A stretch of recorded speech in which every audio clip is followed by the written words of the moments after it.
দাদু রেল লাইনের মাঝে একটি কমলার গাছ রোপণ করে। প্রতিদিন 2 বেলা করে গাছটিকে পানি দেয় যাতে করে গাছটি বেঁচে থাকে। এভাবে দেখতে দেখতে অনেক দিন যাওয়ার পর আস্তে আস্তে কমলার গাছটি অনেক বড় হয়ে যায়। এরপর গাছটিতে অনেক পাকা হলুদ রঙের কমলা ধরে থাকে। এরপর হঠাৎ একদিন সেই লাইন দিয়ে একটি ট্রেন চলে আসে এবং কমলার গাছটিকে ভেঙে চুরমার করে দিয়ে যায়। এমন অবস্থা দেখে দাদু প্রচন্ড কান্না করতে থাকে। দাদু প্রতিদিন সেই রেল লাইনের পাশে মরা কমলার গাছের কাছে এসে বসে থাকে এবং কান্না করতে থাকে। হঠাৎ একদিন সেই ভাঙা গোড়া থেকে একটি নতুন কমলার গাছ দেখে দাদু অনেক খুশি হয়ে যায়। মনে হচ্ছিল দাদু যেন আবার প্রাণ ফিরে পেয়ে। দাদু প্রতিদিন তার নীল রঙের ছাগলটিকে মাঠে ঘাস খাওয়াতে নিয়ে যায়। একদিন বিকালবেলা ঘাস খাওয়া হয়ে গেলে বাসায় নিয়ে যায়। তারপরে রাস্তার মধ্যে এক আশ্চর্যজনক ঘটনা ঘটতে থাকে। দাদুর নীল রঙের ছাগলটি মুখ দিয়ে হাজার হাজার লিটার আনারসের জুস দিতে থাকে। এমন জাদুকরী ঘটনা দেখে দাদু খুশিতে নাচতে শুরু করে দেয়। এমন জাদুকরী ছাগল ও জুস খেতে 10 গ্রামের লোক ছুটে আসে। দাদু সবাইকে ফ্রিতে জুস খাওয়ায়। এরপর দাদু চিন্তা করে এত জুস কি করবে, তাই সে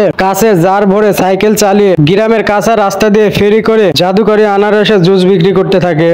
এই দাদু বাজারে গিয়ে অনেকগুলো আনারস কিনে একটি ঝুড়িতে করে দাদু কোমরে করে ধরে বাড়ির উদ্দেশ্যে রওনা দেয়। এরপর দাদু আনারসগুলোকে বাসায় গিয়ে গোল গোল করে কেটে রসালো অংশগুলো এক জায়গায় রাখে এবং খোসাগুলো আরেক জায়গায় রাখে। এরপর সেই আনারসগুলোকে দিয়ে যা করে ফেলে তা দেখে সবাই অবাক হয়ে যায়। সেই আনারস দিয়ে দাদু একটি মোটরসাইকেল বানিয়ে ফেলে। গ্রামের সবাই দাদুর আশ্চর্যজনক মোটরসাইকেল দেখতে চলে আসে। কেউ বা ছবি তুলছে, কেউ বা ভিডিও করছে। এরপর দাদু হিরো সেজে চোখে সানগ্লাস ও শার্ট পরে দাদু নিজেই তার তৈরি আনারস মোটরসাইকেল নিয়ে ঘুরে বেড়াচ্ছে। এই বুড়ো দাদুটি তার বাগানে গিয়ে কিছু আপেল ছিঁড়তে থাকে। আপেলগুলো এক একটি করে ঝুড়িতে রাখে। আপেলের ঝুড়ি ভরে গেলে আপেলগুলোকে দাদু কাঁধে করে তার বাড়িতে নিয়ে চলে আসে। এরপর দাদু আপেলগুলোকে দিয়ে একটি অবিশ্বাস্য জিনিস তৈরি করে ফেলে। দাদু আপেল দিয়ে হাতি বানিয়ে সবাইকে চমকে দেয়। এরপর দাদুর আপেলের তৈরি হাতিকে নিয়ে কাঁচা রাস্তায় ঘুরে বেড়াচ্ছে এবং লোকজন সেটি দেখে অবাক হয়ে যাচ্ছে। কেউ ছবি তুলছে, কেউ ভিডিও করছে। দাদু হাতির পিঠে উঠে খুব আনন্দ করছে। দাদু একটি বিস্ময়কর কিছু বানানোর জন্য